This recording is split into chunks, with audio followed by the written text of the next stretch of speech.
तो है प्यार बहुत की कहानी तो नेक्स्ट एपिसोड में बहुत ज़्यादा चेंज होने वाली है, क्योंकि एक तरफ तो आयमा को इस बात का एहसास होता चला जा रहा है कि अब नाजी के सामने उसकी कोई भी हैसियत नहीं, और नाजी उसको नखरे दिखा दिखा कर बातें लगा रही है और उसको इस बात का भी एहसास दिलाती चली जा रही है कि वो उससे ज़्यादा कामयाब है।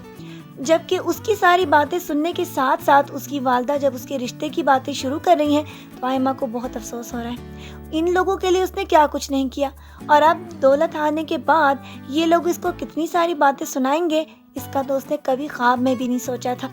और अब ज़ैन की यादें भी उसे सताना शुरू हो जाएंगी, क्योंकि ज़ैन ही उससे सच्ची मोहब्बत करता था। इसीलिए नेक्स्ट एपिसोड्स में आप ये भी देखेंगे कि अब वो बहुत जल्द ये फैसला करने वाली है कि वो इन दोनों को छोड़कर ज़ैन के पास लाहौर चली जाए, क्योंकि जब ही नाज़ी ने नूर के मियाँ के साथ ये सारे ताल्लुकात बनाने शुरू किए हैं तभी से उसने ये फैसला कर लिया था कि अब उसका इनके साथ गुजारा नहीं।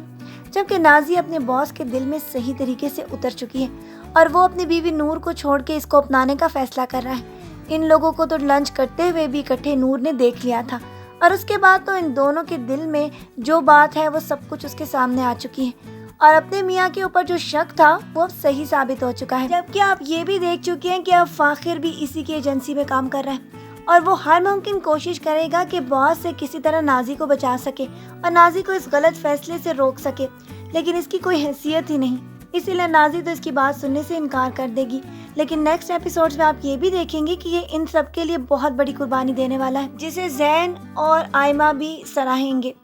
ये तो आपको नेक्स्ट एपिसोड्स में पता चलेगा, लेकिन साथ साथ आप ये भी देखते चले जा रहे हैं कि आयमा की वालदा को तो अब इस बात का एहसास ही नहीं कि उनकी बेटी किस रास्ते पे चल पड़ी है। वो तो दौलत और आसाइशें देखकर उसके साथ ही चल रही हैं, और आयमा को बहुत सारी बातें भी सुनाती चली जा रही हैं, उसको इस बात का भी एहसास दिला रही हैं कि अब उसकी कमाई उनके लिए कोई भी मानी नहीं रखती।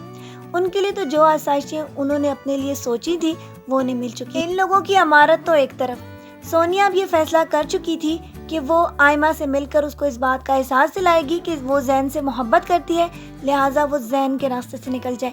वो ये नहीं चाहती कि ज़ैन उससे मोहब्बत करके उससे शादी कर ले।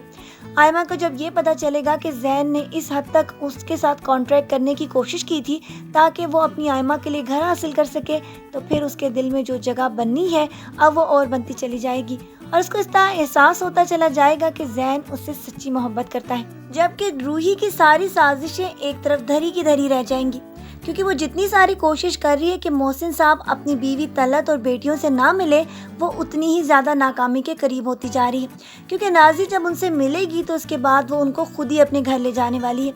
और वहाँ जाते ही जब उनको तलत नज़र आएगी तो फिर वो उससे इसी बात के ऊपर झगड़ा करेंगे कि आखिरकार वो किस घटिया हरकतों पर उतर आई थी ताकि वो अपनी बीवी तलत और अपनी बेटियों से ना मिल सके। इसकी सारी साजिशें तो एक तरफ रह जाएंगी जब मोहसिन साहब अपनी बीवी और बेटियों को मनाने की भरपूर कोशिश के साथ ये भी फैसला करने वाले हैं कि वो इन दोनों माँ बेटी को छोड़ दें। अब देखना ये है कि आया इन लोगों को इनकी सज़ा खुद ही मिल जाती है या फिर ज़ैन अपनी आयमा को हासिल करने के बाद सोनिया को मुंह तोड़ जवाब देता है। आज की प्रोमो रिव्यू वीडियो के लिए बस इतना ही। फिर मिलेंगे, अपना ढेर सारा ख्याल रखिएगा बहुत सारी दुआओं के साथ। अल्लाह हाफिज़।